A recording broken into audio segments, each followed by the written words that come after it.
Bharatiya Janata party तुरंत कहती है कि पड़ोस में राजस्थान है जहां सरकार आपकी है, वहां पे महिलाओं पर अत्याचार इस मध्य प्रदेश से ज़्यादा होते हैं। भाजपा कह रही है कि आप प्रधानमंत्री के ऊपर ऐसी कमेंट करती रहती है। प्रधानमंत्री पूरी दुनिया में इतना सम्मान बढ़ा रहे हैं, अमेरिका दीवाना हो रहा है उनका, पूरी दुनिया G20 में दीवानी हो रही है, आप लोग प्रधानमंत्री पर ऐसे हमला करते रहते हैं। अच्छा, ये जो आप पूरी कांग्रेस के 2 रुपए के ट्रोलर्स, ये शब्द कौन करता है? आप करती हैं, सुप्रिया शीनेर करती है, कौन ये शब्द निकाल के कौन लाता है? ये है ही ये आपको कैसे पता होता है कि 2 रुपए ही? तो देखिए, जो सोशल मीडिया को जानते हैं वो सब समझते हैं बॉट्स और ट्रोलर्स जो चलते हैं 2 रुपए प्रति ट्वीट के लिए चलते हैं। ये आप जिस भी कांग्रेसी नेता का इंटरव्यू करो या बात करो, वो सिर्फ राहुल गांधी की तारीफ में करता है, मल्लिकार्जुन खड़गे का कोई नाम ही नहीं लेता। नरेंद्र मोदी जो विदेश में जाकर ये कहते हैं कि उनके कार्यकाल से पहले भारत में तो भूखे नंगे लोग घूम रहे थे और भारत के पास कुछ था ही नहीं, ये सम्मान बढ़ा रहे हैं आगे जाकर।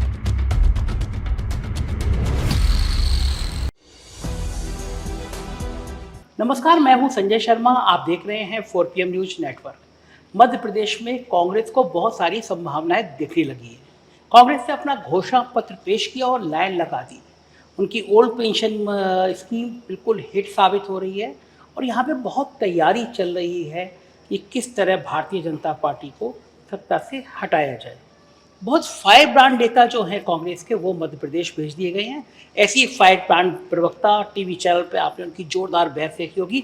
रागिनी नायक जी मेरे साथ है, स्वागत है रागिनी जी आपका।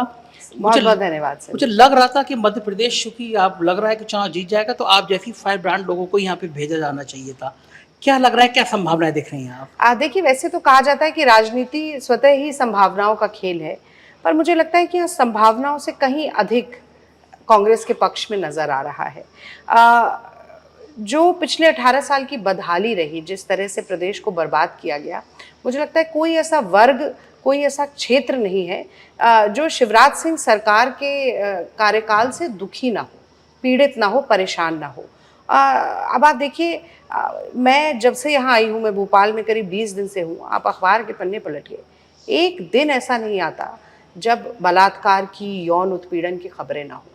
मध्य प्रदेश के मुख्यमंत्री अपने आप को मामा कहते हैं और यहाँ पर महिलाओं के खिलाफ जो अपराध है, क्राइम अगेंस्ट वुमेन, वो सबसे ज़्यादा मध्य प्रदेश में है। 18 बलात्कार रोज़ होते हैं, 3 से 4 साल की बच्चियों तक को नहीं बख्शा जा रहा है। नीमच में 10-10 साल की बच्चियाँ बिक रही हैं, उनकी देह की मंडी सजी हुई है। शिवराज सिंह जी को लगता है कि 250 रुपये की रिश्वत खाते में डालकर राखी के दिन वो मामा होने का फ़र्ज़ निभा लेंगे, पर आप खुद सब जगह घूम कर देख रहे हैं, महिलाओं से बात कर रहे होंगे, जब सम्मान, आत्मसम्मान पर ऐसी ठेस पहुंचती है, जब सुरक्षा, समानता, सशक्तिकरण नहीं होगा, जब उज्ज्वला के नाम पर झुंझुना पकड़ा दिया जाएगा, ऐन चुनाव से पहले गैस सिलेंडर 209 रुपया बढ़ा दिया जाएगा, तो मुझे लगता है कि प्रदेश की महिलाएं बिल्कुल विमुख हैं इस बार और कह रहे हैं कि ऐसे मामाओं का जिक्र होता था उस समय पर जब शकुनी और कंस हुआ करते थे। आप नौजवानों की तरफ देखें, उनका भविष्य व्यापम और पटवारी भर्ती घोटालों की भेंट चढ़ गया है। आप किसानों की तरफ देखें, 45 लाख किसान इस प्रदेश में ऐसा है जिसकी सोयाबीन की फसल खराब हुई और वो टकटकी लगाए देख रहा है कि कब सर्वे होगा, मुआवजा मिलना तो दूर की बात है। 21% आदिवासी हैं मध्य प्रदेश में। अगर संख्या के हिसाब से देखें, कुल संख्या, तो शायद सबसे ज़्यादा आदिवासी मध्य प्रदेश में होंगे और इसके बावजूद 3,22,000 पट्टे निरस्त किए जाते हैं। तेंदू पत्ते के बोरे की कीमत जो छत्तीसगढ़ में 4,000 है, यहाँ 3,000 ही दी जाती है। मुंह पर पेशाब की जाती है, वो भी भारतीय जनता पार्टी के लोगों के द्वारा। तो ऐसी तमाम चीजें, मैंने कहा हर वर्ग। रागिनी जी, आपने महिलाओं की बात की। भारतीय जनता पार्टी तुरंत कहती है कि पड़ोस में राजस्थान है जहां सरकार आपकी है, वहाँ पे महिलाओं पर अत्याचार इस मध्य प्रदेश से ज़्यादा होते हैं। तो आप लोगों को राजस्थान में जो महिलाओं के अत्याचार होते हैं उस पर आप लोग बोलते नहीं हैं और मध्य प्रदेश पे आप लोग इतना मुखर होते हैं। देखिए, मध्य प्रदेश के सवालों का जवाब ना राजस्थान है ना छत्तीसगढ़ है। मध्य प्रदेश की जनता तो मध्य प्रदेश के मुद्दों पर वोट देगी, राजस्थान की जनता राजस्थान के मुद्दों पर वोट देगी। क्राइम अगेंस्ट वुमेन सबसे ज़्यादा मध्य प्रदेश में है। Tribal atrocities number 1 Madhya Pradesh में है। शिवराज सिंह चौहान ने खुद कहा है कि कुपोषण उनके माथे का कलंक है, यानी कि मेल न्यूट्रिशन सबसे ज़्यादा, चाइल्ड मोर्टेलिटी सबसे ज़्यादा मध्य प्रदेश में है, मटरनल मोर्टेलिटी में तीसरे नंबर पर है। तो ये इतने सारे जो तमगे लगाकर शिवराज सिंह जी घूम रहे हैं, 29,716 घोषणाएं कर चुके हैं और जब देश के प्रधानमंत्री आते हैं मध्य प्रदेश में तो उन्हें एक घोषणा का नाम नहीं लेते जो शिवराज सिंह चौहान ने की है। तो आप बताइए ना कि क्या सच बोलते हैं मामा जी। और एक दिन में अभी पिछले हफ्ते उन्होंने 53,000 करोड़ की घोषणाएं कर दी, और ऐसा तब किया जब 4,22,000 का वित्तीय कर्ज मध्य प्रदेश पे पहले ही चढ़ा चुके हैं। तो ये सारी चीजें तो देखनी पड़ेंगी। अब मैं अशोक गहलोत जी से थोड़ी ना इन सवालों के जवाब ये बात तो मांगूंगी। ठीक है, लेकिन जो घोषणा की बात होती है, जैसे ही राज्य चुनाव सामने होता है, हर राज्य सरकार यही करती है। वो एक घोषणाओं की एकदम जड़ी लाइन पे लाइन घोषणाएं हो जाती है। आप लोगों की जहाँ सरकार है वहाँ भी यही होता है, ये पैटर्न बन गया है। ये फर्क है, मैं आपको बताती हूँ। मैं तेंदुपत्ता से ही शुरू करती हूँ। राहुल गांधी जी और प्रियंका जी आए, उन्होंने कहा कि एक बोरा, आप किसी भाजपा के यहाँ पे नेता से अगर बात करें, उनसे पूछिएगा कि तेंदुपत्ता के बोरे का क्या माप है, किस हिसाब से होता है, ये भी नहीं पता होगा उन्हें। आदिवासियों की हालत की तो बात ही छोड़ दीजिए। हर बोरे में 1,000 गड्डी होती है 50 पत्ते की, तो एक बोरे में राहुल जी ने कहा यहाँ 3,000 मिलता है, हम 4,000 देंगे। और जब उन्होंने ऐसा कहा तो छत्तीसगढ़ की सरकार 4,000 रुपया दे रही है। अगर हम कहते हैं कि हम किसानों का कर्जा माफ करेंगे, तो यूपीए सरकार ने 72,000 करोड़ का कर्जा माफ किया। 27 लाख किसानों का कर्जा 15 महीने की कमलनाथ सरकार ने माफ किया। तो अगर आज हम ये कह रहे हैं कि हम धान का समर्थन मूल्य आपको देंगे 2,500 रुपया, गेहूं का समर्थन मूल्य देंगे 2,600 रुपया, और अपने कार्यकाल में 3,000 तक ले जाएंगे, 2 लाख तक का कर्जा माफ करेंगे, तो वो किसान भाई जो सुन रहा है ना, वो विश्वास कर रहा है इस बात पे। ये फर्क है। और आज चूंकि हमारा घोषणा पत्र भी आया है, तो हमने उसे घोषणा पत्र कहा ही नहीं, हम उसे वचन पत्र कह रहे हैं। क्योंकि सोनिया जी का तो ये मानना है, वो कई बार कह चुकी है कि एक बहुत ही पवित्र दस्तावेज होता है, इट्स अ सेक्रेड डॉक्यूमेंट, जो आप कहें वो करके दिखाएं। मैं एक छोटा सा उदाहरण आपको और देती हूँ। शिवराज सिंह जी ने कहा वो 3,000 रुपया देंगे, 18 साल में दिया क्या उन्होंने? 3,000 रुपया दिया महिलाओं को। अगर वो 1,200 रुपये, 1,500 रुपये, 250 रुपये दे रहे हैं, तो विधवा पेंशन बंद कर देते हैं। तो एक हाथ से दो, एक हाथ से ले लो। तो ये आपकी ये सारी बातें क्या और हमने कहा हम 1,500 देंगे, तो हमने वित्तीय आकलन करके कहा, वरना हम भी कह सकते थे अगर जुमलेबाजी करनी है तो, जैसे कि अगर हम ये सोचते हैं कि 2 करोड़ नौकरियां नहीं मिली, 15 लाख नहीं मिले, स्मार्ट सिटी नहीं बनी, बुलेट ट्रेन नहीं चली, और रुपया और डॉलर की कीमत बराबर नहीं आई, किसानों की आय दुगनी नहीं, जो बोलना है बोल जाओ, क्या फर्क पड़ता है, तो हम 4,000 कह देते। भाजपा कह रही है कि आप प्रधानमंत्री के ऊपर ऐसी कमेंट करती रहती है, प्रधानमंत्री पूरी दुनिया में इतना सम्मान बढ़ा रहे हैं, अमेरिका दीवाना हो रहा है उनका, पूरी दुनिया G20 पे दीवानी हो रही है, आप लोग प्रधानमंत्री पर ऐसे हमला करते रहते हैं। नहीं, देखिए, प्रधानमंत्री की नीतियों पर हमला करना, सरकार की नीतियों पर हमला करना, जिन योजनाओं का वादा किया गया था वो वादा खिलाफी अगर हो तो उस पर सवाल पूछना, ये तो लोकतंत्र को मजबूत बनाता है। और मुझे लगता है कि भाजपाई और संघी ना थोड़े से कूप मंडूक हैं, कुएं के मेंढक हैं। वो उतना ही अपना कुआं देखकर उसी में छलांग लगा लगा कर खुश होते रहते हैं। देश में सम्मान, नरेंद्र मोदी जो विदेश में जाकर ये कहते हैं कि उनके कार्यकाल से पहले भारत में तो भूखे नंगे लोग घूम रहे थे और भारत के पास कुछ था ही नहीं, ये सम्मान बढ़ा रहे हैं आगे जाके। और जहाँ जाते हैं वहाँ इनको काले झंडे दिखाए जाते हैं, गो बैक, और गोधरा के प्लेकार्ड सामने आ जाते हैं। खैर, बहरहाल मैं उस विषय पर नहीं जाना चाहती। मैं तो आज ये कहना चाहती हूँ कि आपके मन वचन में और कर्म में बहुत ही विरोधाभास है। उसका एक छोटा सा एग्जाम्पल है। आप कहेंगे प्रधानमंत्री मोदी की बुराई क्यों करते हैं? अब चश्मा अपना लिया गांधी जी का स्वच्छ भारत अभियान के लिए। सारा कचरा ना खुद ही फैलाते हैं, फिर उसको समेटते हैं, और जो धूल इकट्ठी होती है उसे हाथ में लेते हैं और जनता की आगों में झोंक देते हैं। अरे, गांधी का नजरिया अपनाइए। गांधी का चश्मा से क्या होता है और नजरिया कैसे अपनाएंगे? आप विदेश में जाते हैं नरेंद्र मोदी, तो नतमस्तक होते हैं बापू के आगे, और यहाँ उनके 2 रुपल्ली के जो ट्रोलर्स हैं वो 2 अक्टूबर को चलाते हैं, नाथूराम गोडसे अमर रहे।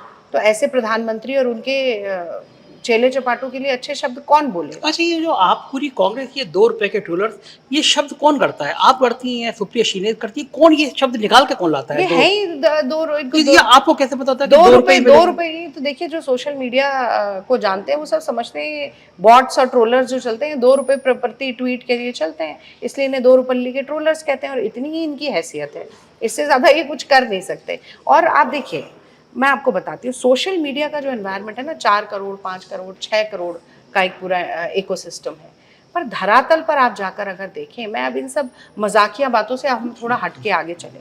मैं मीडिया इंचार्ज अभी बनाई गई मध्य प्रदेश के चुनाव के लिए, मैं भारत जोड़ो यात्रा की भी मध्य प्रदेश की मीडिया प्रभारी थी। तो एक तरफ तो ये पूरा वातावरण है जो जिसका मैंने अभी आपको बताया कि बस एक दूसरे को बोलो, तीखी टिप्पणी करो, उल्टा सीधा ये सब कहो, और दूसरी तरफ एक नेता है जो चल रहा है, जिसने कहा कि मैं तो अपने घर पे नहीं बैठूंगा और एसी कमरों से बाहर निकलकर जनता के घर द्वार जाकर जनता की नब्ज को टटोलने का काम करूंगा।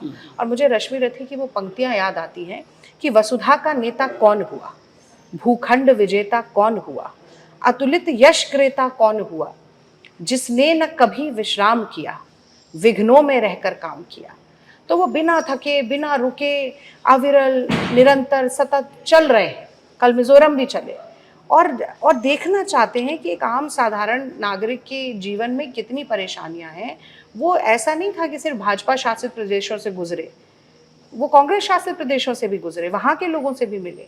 और उसके बाद आप देखिए, चाहे कुली हो, चाहे मैकेनिक हो, चाहे ट्रक ड्राइवर हो, या किसी भी और वर्ग का व्यक्ति हो, उसके जैसा एक दिन जीवन जीना, उसकी खुशी में हंसना, उसके दुख में रोना और उसके आंसू पोंछना, ये कौन कर सकता है? आप बोलिए कि नाटक है, पर मैं समझती हूँ कि जो मैंने कहा विघ्नों में रहकर काम किया, वो इसलिए कहा कि हजारों करोड़ का प्रोपोगेंडा ये जो भाजपा और संघ ने राहुल जी की छवि को धूमिल करने के लिए लगाया, अभद्र टिप्पणियां की, उनके साथ नाम जोड़े, वो उन्होंने अपने आचरण से ही ध्वस्त किया ना।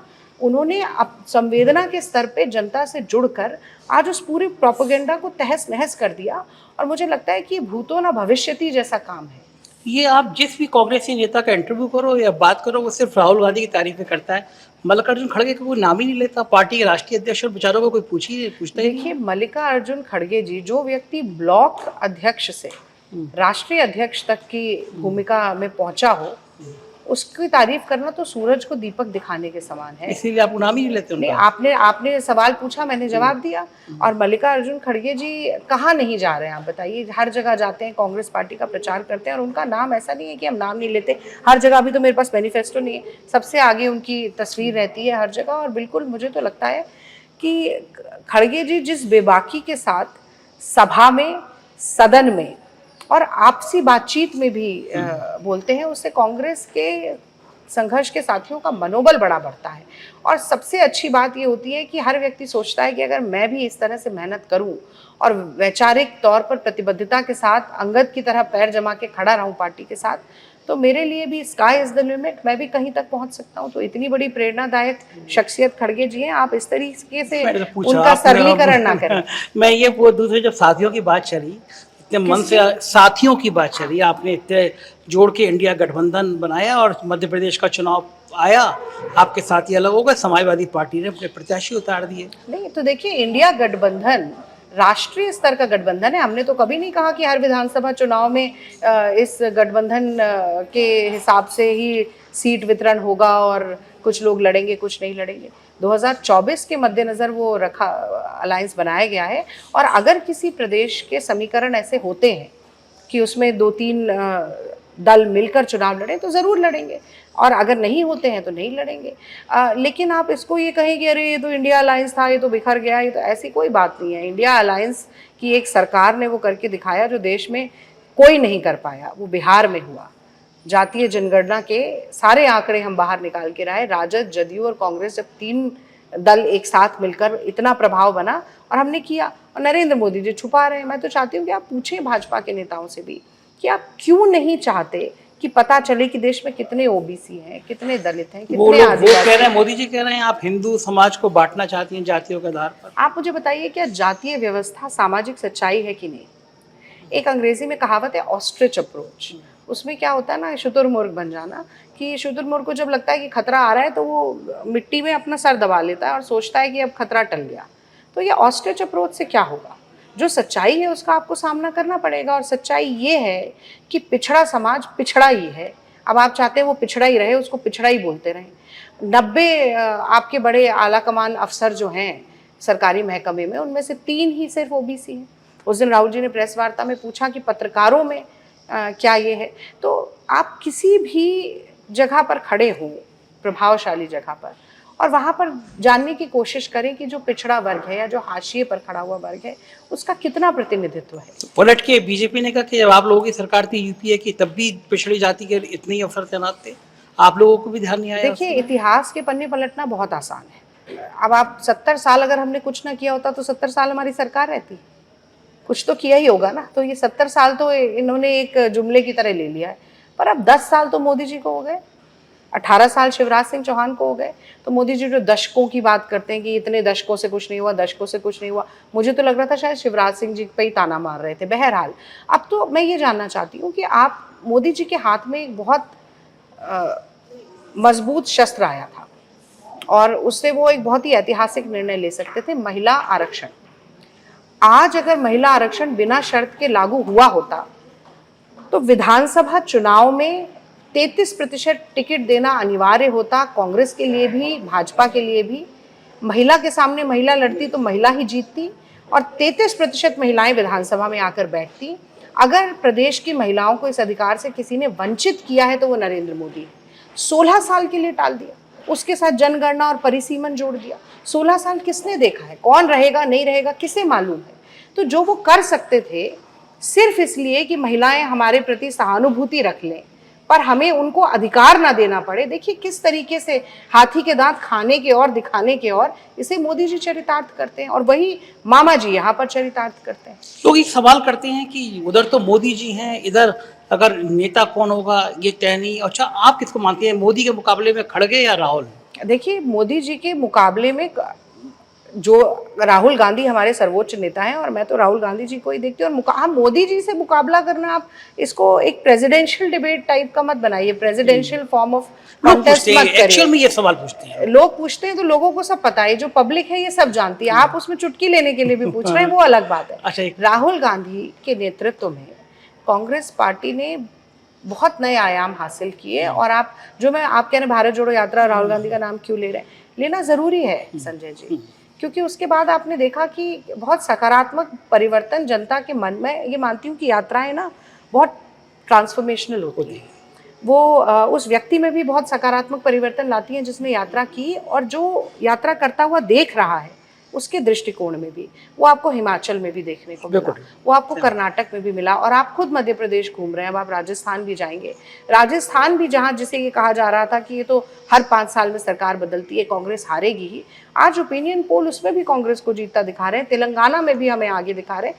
तो ये सब एक नेता, मैंने जैसे शुरू में भी आपसे कहा कि उनके आचरण, उनके व्यवहार, उनकी कार्यशैली से ये फर्क आया है। और जब सर्वोच्च नेता जनता के मन में उतर जाता है तो पार्टी तो अच्छा करती ही है। आप खड़गे जी से भी अगर पूछेंगे तो खड़गे जी भी इस सवाल का यही जवाब देंगे कि राहुल गांधी ने जिस तरीके से लोगों को अपना बनाया है वो शायद कांग्रेस का कोई और नेता कर ही नहीं सकता। एक आखिरी सवाल, इंडिया गठबंधन की सरकार आ जाती है, प्रधानमंत्री कांग्रेस का होगा या गैर कांग्रेसी? देखिए ये तो समय के गर्भ की जो बात है वो मैं नहीं कह सकती। आप मुझसे मेरी राय पूछेंगे तो कांग्रेस एक ऐसा अम्ब्रेला, एक ऐसी कांग्रेस सूत्रधार है।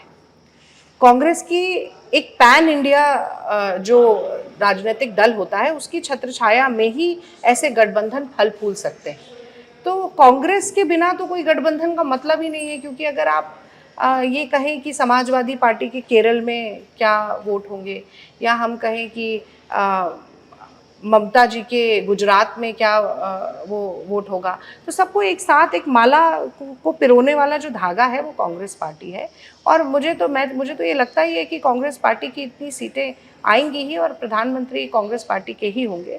लेकिन बार बार मल्लिकार्जुन खड़गे जी ये बात कह रहे हैं कि हम चाहते हैं कि नेहरू गांधी की विचारधारा एक समावेशी विचारधारा, एक सर्वधर्म संभाव वाली विचारधारा जो कि नफरत और हिंसा के माहौल को देश में खत्म करना चाहती है, अधिनायकवादी राजनीति को खत्म करना चाहती है, उस विचारधारा के हर व्यक्ति को अपने परिवार का हिस्सा बनाना है। और उसके लिए अगर हमें कुछ कॉम्प्रोमाइज़ेस भी करने पड़ते हैं तो हम उसके लिए तैयार हैं। पर वो किस हद तक होंगे, उसमें सीट डिवीज़न कैसा होगा, इस पूरे अलायंस का चेहरा कौन होगा, ये मुझे लगता है कि कुछ ऐसे सवाल हैं जो समय के साथ हमें पता चलेंगे। वो कहा जाता है कि धीरे धीरे रे मना धीरे ही सब होए, माली सींचे 100 घड़ा ऋतु आवे फल होए। तो ऋतु आने दीजिए तो फल अपने आप मिलेगा। शुक्रिया रागिनी जी आपकी बेहतरीन बातचीत के लिए। ये थी रागिनी नायक, कांग्रेस की फायर ब्रांड प्रवक्ता हैं। उन्होंने खुल के हर बात के जवाब दिए और बताया कि राहुल गांधी की भारत जोड़ो यात्रा के बाद कांग्रेस में कितना परिवर्तन आया है। मुझको यकीन है ये परिचर्चा आपको पसंद आई होगी। कमेंट में ज़रूर बताइएगा कि आपको बातचीत कैसी लगी। शुक्रिया।